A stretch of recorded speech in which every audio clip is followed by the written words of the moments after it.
Magandang araw sa inyong lahat. Sa video na ito, nais ko kayong dalhin sa isang paglalakbay patungo sa bansang Japan, isang lugar na kilala hindi lamang sa teknolohiya at modernong pamumuhay, kundi pati na rin sa malalim na kultura, disiplina at tradisyon na patuloy na nagbibigay inspirasyon sa buong mundo. Ang video na ito ay ginawa hindi lang para sa mga mahilig sa travel o kultura, kundi lalo na para sa mga may balak magtrabaho o manirahan sa Japan. Layunin nitong magbigay ng kaunting kaalaman at pag-unawa tungkol sa bansang ito, mula sa kasaysayan, tradisyon, sistema ng pamumuhay, turismo, hanggang sa kasalukuyang kalagayan ng lipunan. Sa pamagitan ng video na ito, umaasa akong mas maunawaan ninyo kung bakit kakaiba ang Japan, bakit maraming dayuhan ang naakit dito, at ano ang mga bagay na dapat malaman bago ninyo tahakin ang buhay sa bansang ito. Kaya kung interesado kang makilala ang Japan ng mas malalim, ang kagandahan nito, ang hamon, at ang mga aral na maibibigay nito, samahan mo ako sa mahabang paglalakbay na ito. Ang Japan ay isang kapuluang bansa sa silangang Asya na binubuo ng mahigit 6 isla. Kilala ito sa balanseng pagsasama ng sinaunang tradisyon at modernong teknolohiya. Sa isang banda, makikita ang mga templong daan-daang taon na ang tanda. Sa kabilang banda naman ay ang mga lungsod na tila hinaharap na ang dating. Isa sa mga dahilan kung bakit kakaiba ang Japan ay ang pagiging isolated nito sa kasaysayan.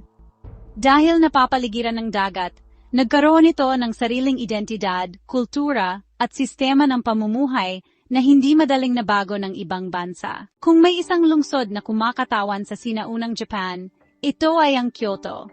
Dating kabisera ng bansa sa loob ng mahigit 1,000 taon, ang Kyoto ay tahanan ng daan-daang templo, tradisyonal na bahay, at makasaysayang lugar. Makikita rito ang mga lumang kalye na tila hindi nagbago sa paglipas ng panahon. Ang mga torii gates, bamboo forest, at mga templong gawa sa kahoy ay nagbibigay ng pakiramdam na bumalik ka sa nakaraan. Sa Kyoto mo tunay na mararamdaman ang katahimikan at lalim ng kultura ng Japan.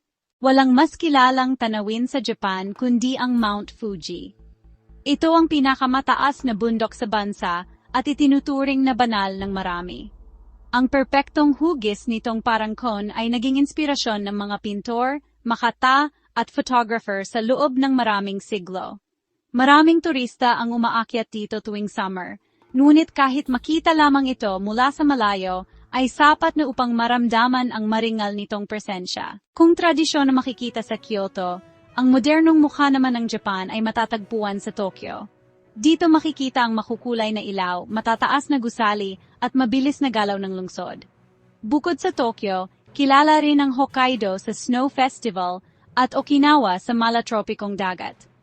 Ang 4 na season ng Japan ay nagbibigay ng iba't ibang karanasan sa bawat pagbisita. Ang kultura ng Japan ay nakaugat sa respeto, disiplina at harmony. Mula sa simpleng pagbati hanggang sa paraan ng pagtatrabaho, makikita ang pagpapahalaga sa kaayusan at konsiderasyon sa kapwa. Ang tea ceremony ay simbolo ng katahimikan at paggalang. Ang kimono ay representasyon ng kasaysayan at identidad. Ang matsuri ay nagpapakita ng pagkakaisa ng komunidad.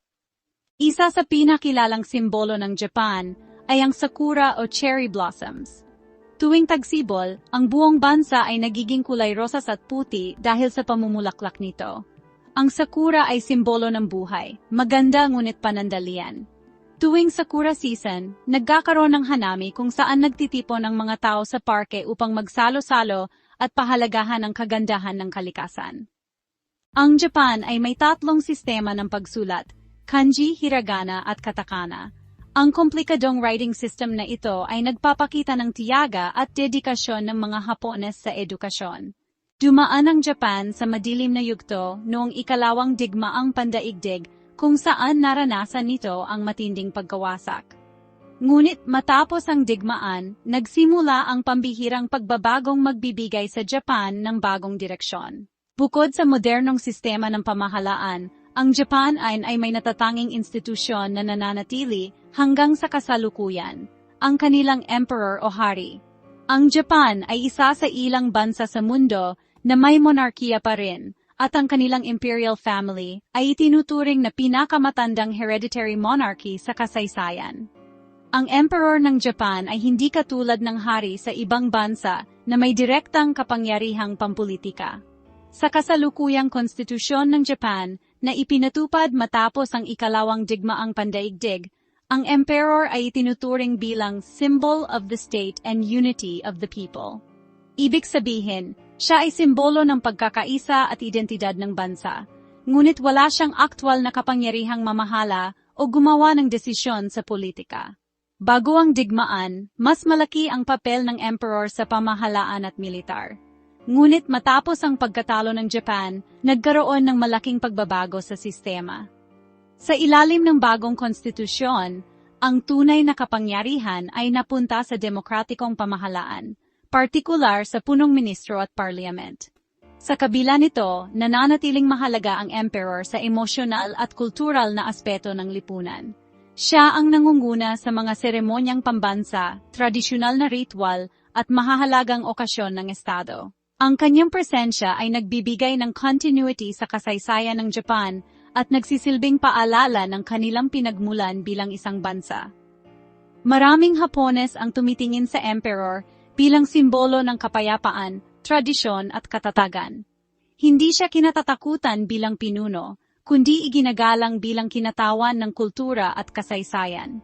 Kung tatanungin kung malakas pa ba ang kapangyarihan ng hari sa Japan ngayon, ang sagot ay hindi sa larangan ng politika o pamamahala. Ngunit sa aspeto ng simbolismo, kultura, at pagkakaisa ng bansa, nananatiling napakalakas ng kanyang impluensya. Sa madaling salita, ang Emperor ng Japan ay hindi namuno sa gobyerno, ngunit siya ay mahalagang bahagi ng kaluluwa ng bansa.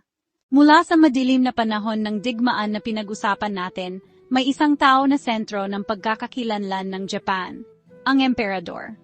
Bago ng ikalawang digmaang pandaigdig at habang nagaganap ang digmaan, ang emperador ay lubos na iginagalang sa isang ideolohiya na nakasentro sa estado. Pero noong 1945, ang makasaysayang pagsuko ni Emperador Hirohito sa radyo, tinapos ang panahon ng militarismo at pinuksan ang pinto sa pagbabago. Sa ilalim ng konstitusyon ng 1947, naging simbolo ng estado at pagkakaisa ng mga tao ang emperador na walang kapangyarihang pampulitika. Pagbisita ni Hirohito pagkatapos ng digmaan, nagpakita ng pagiging tao ng trono. Ritual at tradisyon, nagbigay ng katatagan. Muling pagtatayo ng bansa, nagpatuloy ang pag-asa. Ngayon, ang trono ng Krisantemo ay nananatiling mahalaga sa kultura. Pagluklok sa trono, pagbati sa bagong taon.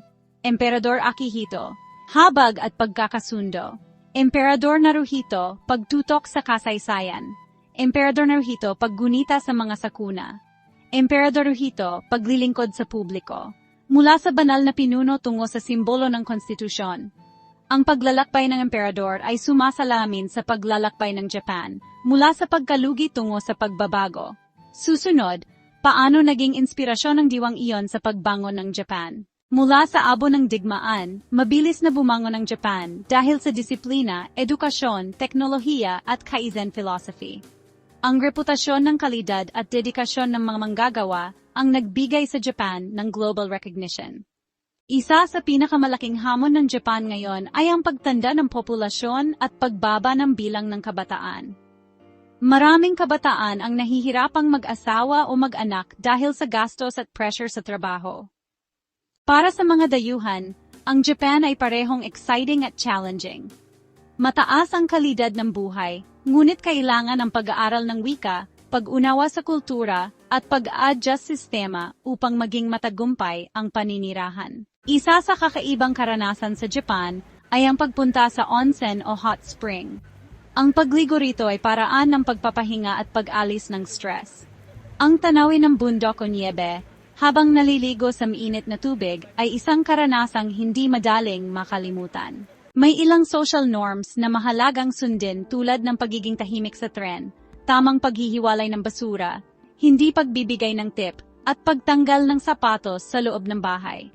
Ang mga simpleng bagay na ito ay nagpapakita ng respeto sa lipunang Hapones. Sa huli, ang Japan ay hindi lamang isang bansa, isa itong karanasan, aral at inspirasyon. Mula sa tradisyon hanggang sa modernisasyon, mula sa pagkawasak hanggang sa pagbangon, ipinakita ng Japan na ang disiplina, pagkakaisa, at patuloy na pagsusumikap ay kayang magbago ng kapalaran ng isang bansa. Mula sa sakura ng Tagsibol, sa tahimik na templo ng Kyoto, sa maringal na Mount Fuji, hanggang sa nakaka-relax na onsen sa kabundukan, bawat sulok ng Japan ay may kwento at kagandahang maya-alok. Kung ikaw ay may pangarap na magtrabaho, manirahan o bumisita sa Japan, sana ay nakatulong ang video na ito upang magkaroon ka ng mas malinaw na pananaw at mas malalim na pag-unawa.